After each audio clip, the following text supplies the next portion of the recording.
Bien, bonjour à vous. Dans cette vidéo, je vais vous présenter les outils de la box Ishimoku pour la plateforme ProRealTime. Donc on commence tout de suite avec le Pro Screener de Twist naissant avec lecture de chandelier japonais de retournement exclusivement en zone de survente ou de surachat de l'indicateur stochastique. Donc comme vous pouvez le voir sous les yeux, on a bien un twist dans le nuage futur, on en a même plusieurs. Et nous avons bien ici un pattern d'avalement haussier. Donc ce pattern d'avalement haussier se trouve en zone de survente de l'indicateur stochastique. S'il avait été en zone de surachat, on n'aurait pas eu une configuration identifiée par le Pro Screener. Donc on va faire le tour des valeurs identifiées. Donc là vous voyez on a une pénétrante. Donc là c'est un cas de figure un petit peu particulier parce qu'on a des trous de cotation. Donc la pénétrante en fait se calcule par rapport au dernier chandelier visible sur le graphique. Donc il faudra bien faire attention à ces configurations quand elles seront détectées. Si on a un trou de cotation, le mieux c'est de passer à côté. Là ici nous avons un doji avec bien sûr un twist et toujours en zone de survente de l'indicateur stochastique. Ici, nous avons bien un marteau qui a été identifié, je vous le montre, voilà. Ici, nous avons quoi? On va descendre un petit peu, on va dézoomer. Ici, nous avons un doji, donc vous voyez, on a quelques trous de cotation également ici, donc là, on peut passer. Là, ici, nous avons un doji, donc là, ce qui est très intéressant, c'est qu'on a un joli support, que le doji se trouve sur ce support, mais bon, ça, c'est Patrick qui vous l'enseigne. Ici, ce qui est intéressant, c'est que nous avons un marteau et on peut aisément identifier un range, mais ça, c'est toujours Patrick qui vous l'enseigne. Voilà, toujours un doji. Ici, on a encore un doji. Ici, c'est pareil, donc trou de cotation. Là où je passe ma souris, on n'a rien du tout et on a le doji qui est bien identifié. Là, c'est pareil, nous avons un marteau et on n'est pas vraiment sur le support encore, mais ça, c'est toujours Patrick qui vous l'enseigne. Voilà, donc ce scanner de marché, bien sûr, vous pouvez l'utiliser sur les valeurs que vous voulez, hein, toujours les actions françaises, les devises et les crypto-monnaies. On est sur un graphique 1 heure, on va aller voir ce qui se passe sur un graphique journalier, parce que vous pouvez également choisir l'unité de temps que vous avez envie de scanner.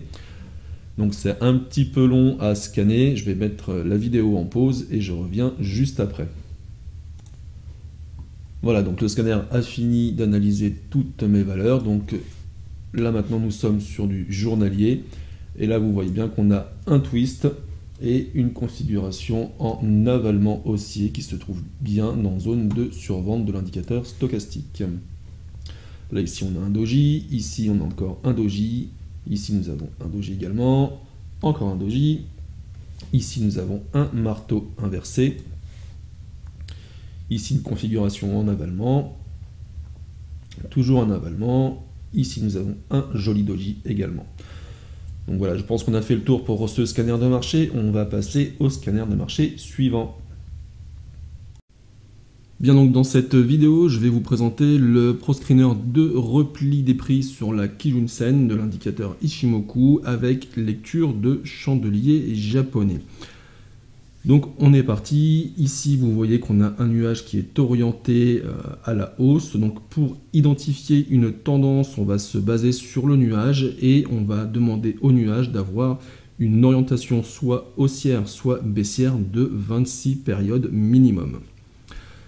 Ensuite, on va demander au scanner d'identifier toutes les valeurs dont la Tenkan se trouve au-dessus de la Kijun et avec une Chikou totalement libre de tout obstacle dans le sens de la tendance. Donc autrement dit, ici, on a un signal d'avalement avec un chandelier qui est venu en contact direct avec la Kijun et on n'a aucun obstacle au niveau de prix ou de ligne de l'Ishimoku pour la Chikou.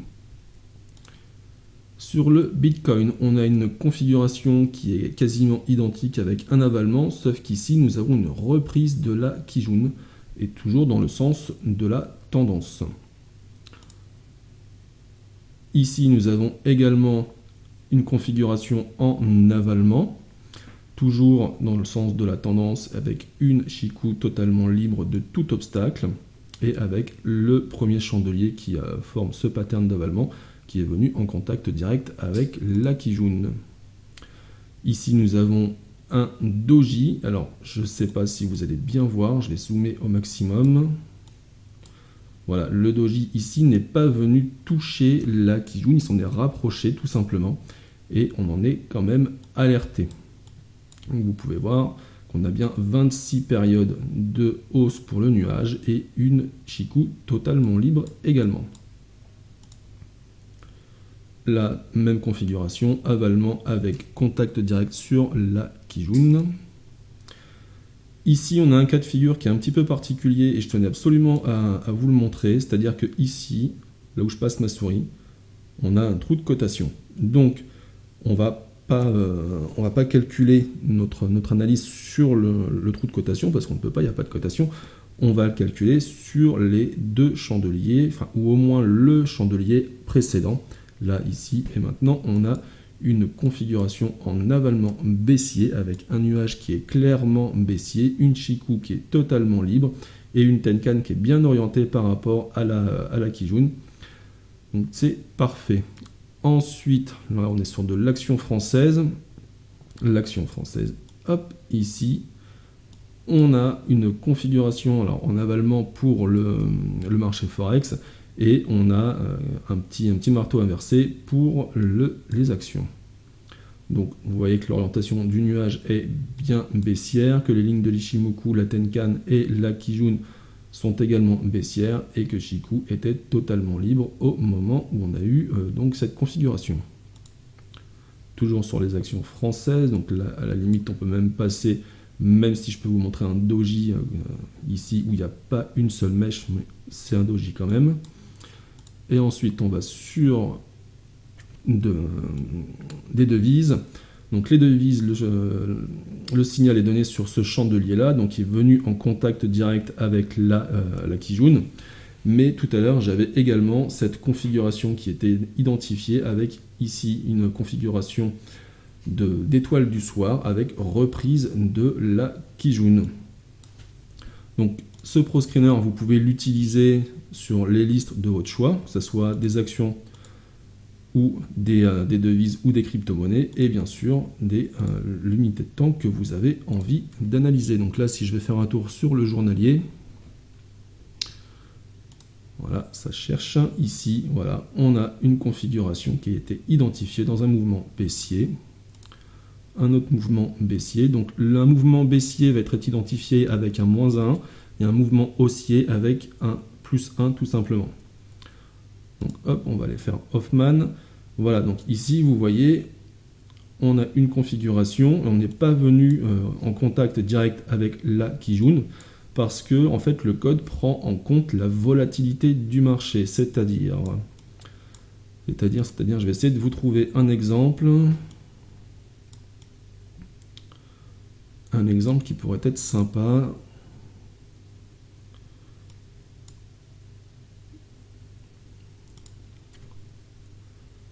On va revenir sur celui-ci.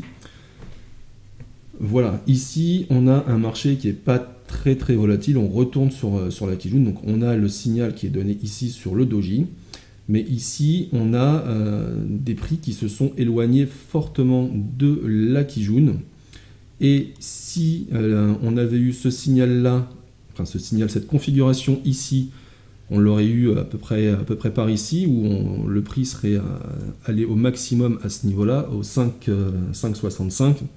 On aurait pu avoir également une alerte de la configuration, parce que la volatilité qu'on a demandé dans le code, enfin l'approche de la Kijun qu'on a demandé dans le code prend en charge cette volatilité. C'est-à-dire que ici, on va approximativement avoir quelque chose.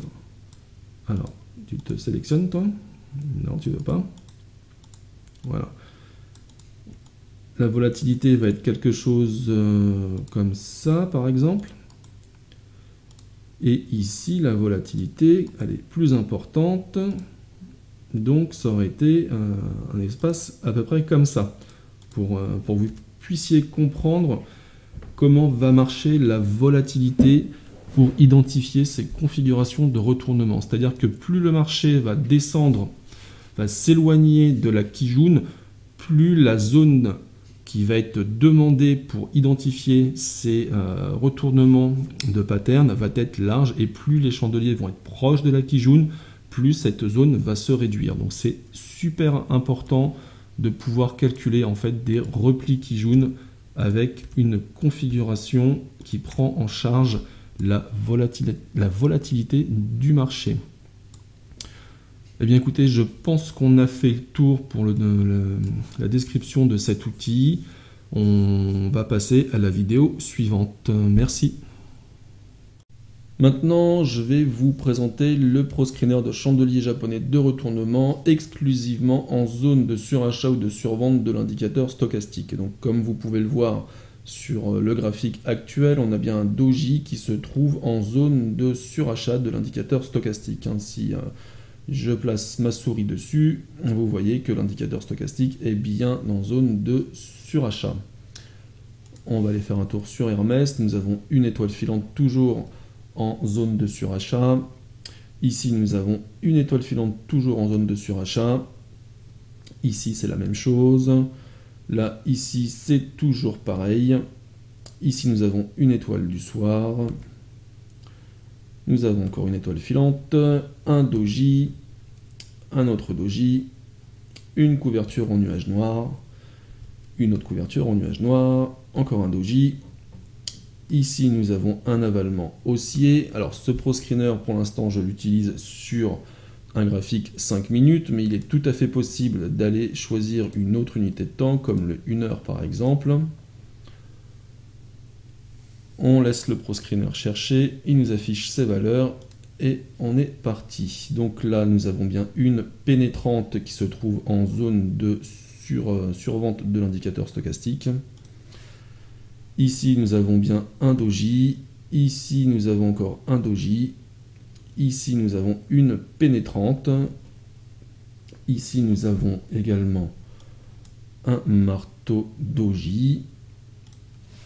Ici, nous avons une pénétrante. Ici, nous avons également une pénétrante. Toujours une pénétrante. Encore une pénétrante. Ici, nous avons donc un doji. Je vais essayer de vous trouver une configuration suffisamment intéressante pour vous expliquer le mécanisme parfait de cet indicateur et de ce scanner de marché. Voilà, par exemple ici, si je ne me trompe pas, voilà, je vais augmenter un petit peu, voilà. Ici, vous voyez qu'on est un tout petit peu au-dessus de la zone de survente de l'indicateur stochastique. Et on a quand même la configuration qui a été identifiée parce que le chandelier précédent était en dessous cette zone. Donc à partir du moment où vous avez un chandelier qui forme le pattern, qui se trouve en zone de survente ou de surachat de l'indicateur, la configuration sera identifiée par le ProScreener, mais également par l'indicateur. Je pense qu'on va avoir fait le tour de ce scanner. Voilà, ici, vous voyez, on a un avalement et on était pile poil sur la borne basse de cet indicateur, des stochastiques, pardon, et la configuration d'avalement a bien été identifiée. Donc ça va être la même chose pour les zones de surachat. À partir du moment où on va être en contact ou au-dessus, avec un seul des chandeliers qui compose ce pattern, on en sera informé avec cet outil. Donc voilà, on a fait le tour pour ce scanner de marché et cet indicateur dont je vous reparlerai un petit peu plus en détail plus loin dans la vidéo. Et on passe maintenant à l'outil suivant. Nous passons maintenant au ProScreener Ishimoku Multi-Twist Plus. Donc ce ProScreener a pour vocation d'identifier des zones de range grâce au nuage de l'Ishimoku et au twist de ce nuage. Donc comme vous pouvez le voir, nous avons ici une succession de twists, autant dans le passé que dans le futur. Et nous avons un chandelier, un pattern de chandelier de retournement en avalement baissier identifié donc par l'indicateur chandelier stochastique, mais également par le ProScreener. Et ce pattern de chandelier se trouve en zone de surachat de l'indicateur stochastique. Donc vous pouvez avoir exactement la même chose avec des configurations se trouvant dans la zone de survente de l'indicateur stochastique. Ici, vous avez le nombre de twists qui ont été identifiés dans la période sélectionnée pour détecter ces ranges. Si je vais faire un tour sur cette valeur-là, vous voyez ici, nous avons un avalement baissier. Donc ce ProScreener ne vous détecte pas des configurations où il faut rentrer tête baissée, il vous détecte des configurations à surveiller, des configurations potentiellement intéressantes et qui vous permet également de repérer des boîtes dans la boîte comme dit Patrick. Ici, nous avons également des twists avec des configurations de chandelier de retournement en zone de surachat. Et bien sûr, vous pouvez aller chercher les valeurs que vous voulez sur les unités de temps que vous voulez. Donc là, je vais aller faire un tour sur du 1 heure, sur le Forex, les cryptos et les actions françaises. Je lance le scanner. Il va se mettre à chercher. Voilà, donc il a fini de faire sa petite analyse. Et comme vous pouvez le voir, ici, nous avons bien un nuage à plat avec une configuration en doji qui est identifiée en zone de survente. Si on passe ici, on a la même chose. Si on passe là, ici, nous avons un avalement haussier. Sur drone, on a un doji qui était identifié. Sur Balio, on a un avalement haussier. Sur Casino, nous avons un avalement baissier. Et sur le BTS USD, que je ne connais absolument pas, nous avons ici un doji qui a été identifié. Donc écoutez, voilà, on a fait le tour pour ce ProScreener, on va passer à la suite. Bien, maintenant je vais vous parler du ProScreener Ishimoku SSB M15 qui a pour vocation de repérer des chandeliers de retournement exclusivement en contact avec le SSB du graphique daily ou du graphique hebdomadaire. Donc comme vous pouvez le voir sur votre écran, ici nous avons bien une configuration en avalement sur un graphique 15 minutes. Et si je vais faire un tour sur le graphique journalier, nous sommes bien en contact avec le SSB à l'instant T. Donc je vais matérialiser ce SSB, voilà. Je retourne sur le graphique 15 minutes et nous avons bien un avalement qui clôture bien en dessous de ce niveau de SSB daily. Donc ce graphique est un petit peu particulier, comme je vous l'ai déjà expliqué dans d'autres parties de la vidéo, c'est qu'on a des trous de cotation, donc on va se baser sur les derniers vrais chandeliers et non pas sur les trous de cotation. On va aller faire un tour sur cette valeur-là. Ici, nous avons donc le SSB journalier, je vais vous montrer. Voilà, nous avons bien le SSB journalier qui est en contact ici à 1,352. Si je retourne sur le graphique 15 minutes, nous avons bien un avalement baissier sur ce niveau de SSB. Donc on est rentré en contact et on a bien un avalement baissier, donc la configuration a été identifiée. Donc ce scanner de marché doit identifier, je vous l'ai dit, sur des graphiques daily et hebdomadaires, des chandeliers de retournement en contact avec le SSB, donc du daily et de l'hebdomadaire. Malheureusement pour moi, à l'instant où je tourne la vidéo, on n'a aucun signal de retournement sur la SSB hebdomadaire. Donc du coup, je vais vous expliquer comment on peut repérer si on est sur un graphique hebdomadaire ou un graphique journalier de façon la plus simple possible. Dans la colonne signal du ProScreener, vous avez ici 1400. 1400 correspond au graphique journalier et si vous avez un signal avec 10 080, ça sera un chandelier de retournement sur le SSB du graphique hebdomadaire. Donc 1400 journalier, 10 080 hebdomadaire. Donc ce ProScreener n'est pas utilisé sur d'autres unités de temps que le 15 minutes parce qu'il est codé de manière à n'être utilisé que sur du 15 minutes, du daily et du weekly exclusivement. Donc ça sert à rien d'aller lui demander de faire une analyse en 5 minutes ou en 1 heure, ça ne marchera pas, vous tomberez toujours sur des configurations identifiées sur un graphique en 15 minutes exclusivement. Bien écoutez, on a fait le tour pour cet outil, on va passer à l'outil suivant.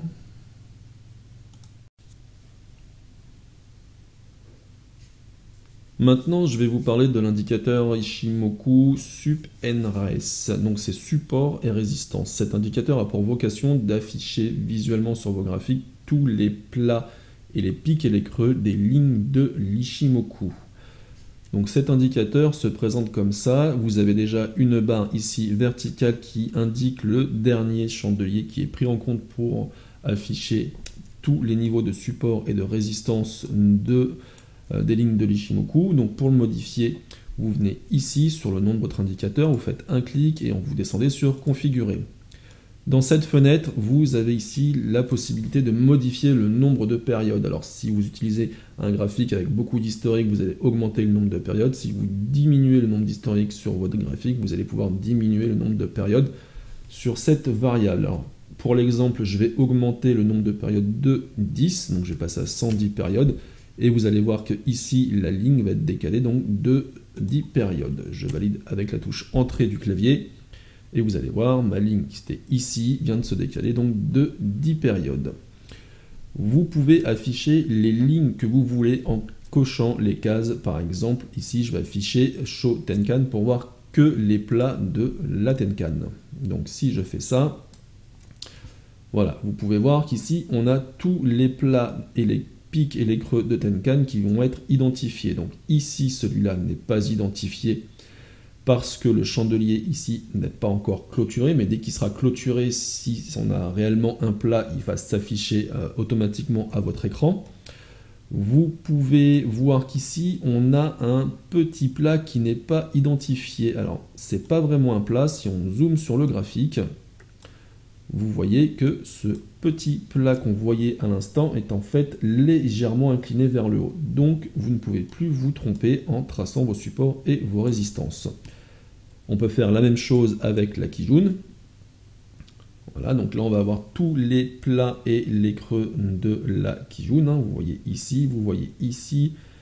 Ici, on a celui-ci. Là, ici, on en a deux. Là, ici, on ne le voit pas parce qu'il y a également la ligne de la Tenkan. Mais il est identifié. On peut faire la même chose pour la SSA et la SSB. Je vous mets tout d'un seul coup. Voilà, comme ça, vous pouvez identifier des fenêtres de tir pour entrer en position selon les enseignements de Patrick, comme il le disait il y a quelques temps dans ses vidéos, en traçant donc tous ces niveaux de support et de résistance des lignes de l'Ishimoku, ça nous permet de trouver des endroits pour pouvoir trader sur des unités de temps inférieures. Donc je vais supprimer toutes les lignes qui sont affichés pour afficher simplement les supports et résistances de Shiku. Donc là, on va avoir tous les pics et les creux de Shiku qui vont être affichés à votre graphique.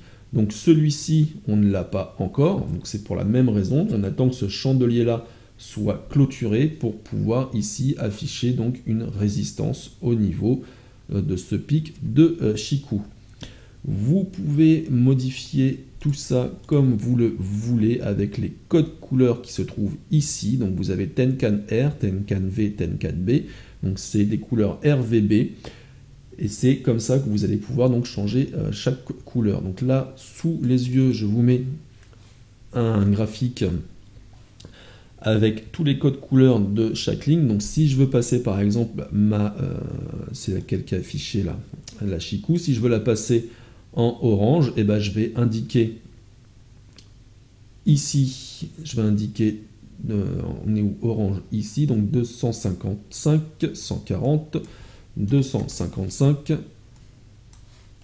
140 et 0.